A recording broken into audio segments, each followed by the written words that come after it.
بسم اللہ الرحمن الرحیم۔ عروہ نے کہا کہ مجھے عائشہ رضی اللہ عنہا نے خبر دی کہ رسول کریم صلی اللہ علیہ وسلم ہجرت کرنے والی عورتوں کا اس آیت کی وجہ سے امتحان لیا کرتے تھے۔ اے مسلمانوں، جب تمہارے یہاں مسلمان عورتیں ہجرت کر کے آئیں تو تم ان کا امتحان لے لو، غفور الرحیم تک۔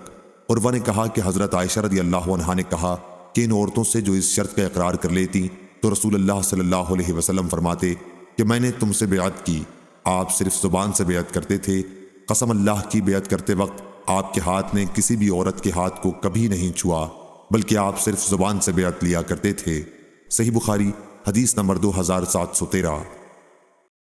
زیاد بن علاقہ نے بیان کیا کہ میں نے جریر رضی اللہ عنہ سے سنا، آپ بیان کرتے تھے کہ میں نے رسول اللہ صلی اللہ علیہ وسلم سے بیعت کی تو آپ نے مجھ سے ہر مسلمان کے ساتھ خیر خواہی کرنے کی شرط پر بیعت کی تھی۔ صحیح بخاری حدیث نمبر 2714۔ اسماعیل نے بیان کیا، ان سے قیس بن ابی حازم نے اور ان سے جریر بن عبداللہ رضی اللہ عنہ نے بیان کیا کہ رسول اللہ صلی اللہ علیہ وسلم سے میں نے نماز قائم کرنے، زکوٰۃ ادا کرنے اور ہر مسلمان کے ساتھ خیر خواہی کرنے کی شرطوں کے ساتھ بیعت کی تھی۔ صحیح بخاری حدیث نمبر 2715۔ امام مالک نے خبر دی، انہیں نافع نے اور انہیں عبداللہ بن عمر رضی اللہ عنہ نے، کہ رسول اللہ صلی اللہ علیہ وسلم نے فرمایا، جس نے کوئی ایسا کھجور کا باغ بیچا جس کی پیوند کاری ہو چکی تھی تو اس کا پھل اس سال کے بیچنے والے ہی کا ہوگا، ہاں اگر خریدار شرط لگا دے تو پھل سمیت باعث سمجھی جائے گی۔ صحیح بخاری حدیث نمبر 2716۔ لیث نے بیان کیا، ان سے ابن شہاب نے، ان سے عروہ نے اور انہیں عائشہ رضی اللہ عنہا نے خبر دی کہ بریرہ عائشہ رضی اللہ عنہا کے یہاں اپنے مکاتبت کے بارے میں ان سے مدد لینے کے لیے آئیں۔ انہوں نے ابھی تک اس معاملے میں اپنے مالکوں کو کچھ نہیں دیا تھا۔ عائشہ رضی اللہ عنہا نے ان سے فرمایا کہ اپنے مالکوں کے یہاں جا کر ان سے دریافت کرو، اگر وہ یہ صورت پسند کریں کہ تمہاری مکاتبت کی ساری رقم میں ادا کر دوں اور تمہاری ولا میرے ساتھ قائم ہو جائے تو میں ایسا کر سکتی ہوں۔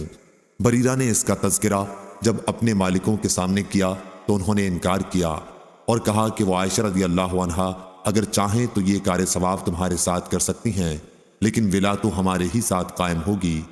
عائشہ رضی اللہ عنہا نے اس کا ذکر رسول اللہ صلی اللہ علیہ وسلم سے کیا تو آپ نے ان سے فرمایا کہ تم انہیں خرید کر آزاد کر دو، ولا تو بہرحال اسی کے ساتھ قائم ہوتی ہے جو آزاد کر دے۔ صحیح بخاری حدیث نمبر 2717۔ زکریا نے بیان کیا، کہا کہ میں نے عامر سے سنا، انہوں نے بیان کیا کہ مجھ سے جابر رضی اللہ عنہ نے بیان کیا کہ وہ ایک غزوہ کے موقع پر اپنے اونٹ پر سوار آ رہے تھے۔ اونٹ تھک گیا تھا، حضور اکرم صلی اللہ علیہ وسلم کا ادھر سے گزر ہوا تو آپ نے اونٹ کو ایک ضرب لگائی اور اس کے حق میں دعا فرمائی، چنانچہ اونٹ اتنی تیزی سے چلنے لگا کہ کبھی اس طرح نہیں چلا تھا۔ پھر آپ نے فرمایا کہ اسے ایک اوقیہ میں مجھے بیچ دو۔ میں نے انکار کیا، مگر آپ کے اصرار پر پھر میں نے آپ کے ہاتھ پر بیچ دیا، لیکن اپنے گھر تک اس پر سواری کو مستثنی کرا لیا۔ پھر جب ہم مدینہ پہنچ گئے تو میں نے اونٹ آپ کو پیش کر دیا اور آپ نے اس کی قیمت بھی ادا کر دی، لیکن جب میں واپس ہونے لگا تو میرے پیچھے ایک صاحب کو مجھے بلانے کے لیے بھیجا۔ میں حاضر ہوا تو آپ نے فرمایا کہ میں تمہارا اونٹ کوئی لے تھوڑا ہی رہا تھا، اپنا اونٹ لے جاؤ، یہ تمہارا ہی مال ہے، اور قیمت واپس نہیں لی۔ شعبہ نے مغیرہ کے واسطے سے بیان کیا، ان سے عامر نے اور ان سے جابر رضی اللہ عنہ نے بیان کیا کہ رسول اللہ صلی اللہ علیہ وسلم نے مدینہ تک اونٹ پر مجھے سوار ہونے کی اجازت دی تھی۔ اسحاق نے جریر سے بیان کیا اور ان سے مغیرہ نے کہ جابر رضی اللہ عنہ نے فرمایا تھا، بس میں نے اونٹ اس شرط پر بیچ دیا کہ مدینہ پہنچنے تک اس پر میں سوار رہوں گا۔ عطا وغیرہ نے بیان کیا کہ رسول اللہ صلی اللہ علیہ وسلم نے فرمایا تھا، اس پر مدینے تک کی سواری تمہاری ہے۔ محمد بن منقدر نے جابر رضی اللہ عنہ سے بیان کیا کہ انہوں نے مدینہ تک سواری کی شرط لگائی تھی۔ زید بن اسلم نے جابر رضی اللہ عنہ کے واسطے سے بیان کیا کہ رسول اللہ صلی اللہ علیہ وسلم نے فرمایا تھا، مدینے تک اس پر تم ہی رہو گے۔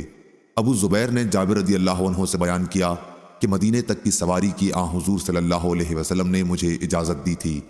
عامش نے سالم سے بیان کیا اور ان سے جابر رضی اللہ عنہ نے کہ رسول اللہ صلی اللہ علیہ وسلم نے فرمایا، اپنے گھر تک تم اسی پر سوار ہو کے جاؤ۔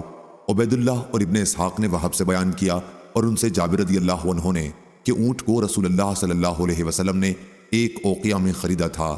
اس روایت کی مطابقت زید بن اسلم نے جابر رضی اللہ عنہ سے کی ہے۔ ابن جریج نے عطا وغیرہ سے بیان کیا اور ان سے جابر رضی اللہ عنہ نے کہ نبی کریم صلی اللہ علیہ وسلم نے فرمایا تھا میں تمہارا یہ اونٹ 4 دینار میں لیتا ہوں، اس حساب سے کہ 1 دینار 10 درہم کا ہوتا ہے، 4 دینار کا 1 اوقیہ ہوگا۔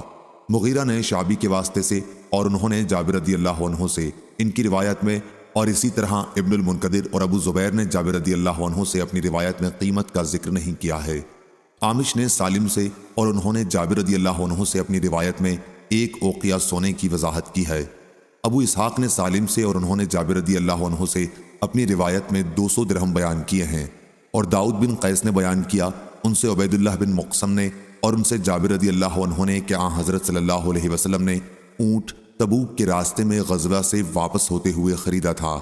میرا خیال ہے کہ انہوں نے کہا کہ 4 اوقیہ میں خریدا تھا۔ ابو نضرہ نے جابر رضی اللہ عنہ سے روایت میں بیان کیا کہ 20 دینار میں خریدا تھا۔ شعبی کے بیان کے مطابق 1 اوقیہ ہی زیادہ روایتوں میں ہے، اسی طرح شرط لگانا بھی زیادہ روایتوں سے ثابت ہے، اور میرے نزدیک صحیح بھی یہی ہے۔ یہ ابو عبداللہ امام بخاری رحمہ اللہ نے فرمایا۔ صحیح بخاری حدیث نمبر 2718۔ ابو زناد نے بیان کیا ان سے اعرج نے اور ان سے ابو ہریرہ رضی اللہ عنہ نے بیان کیا کہ انصار رضوان اللہ علیہم نے نبی کریم صلی اللہ علیہ وسلم کے سامنے مواخات کے بعد یہ پیشکش کی کہ ہمارے کھجور کے باغات آپ ہم میں اور ہمارے بھائیوں مہاجرین میں تقسیم فرما دیں، لیکن آن حضرت صلی اللہ علیہ وسلم نے فرمایا کہ نہیں۔ اس پر انصار نے مہاجرین سے کہا کہ آپ لوگ ہمارے باغوں کے کام کر دیا کریں اور ہمارے ساتھ پھل میں شریک ہو جائیں۔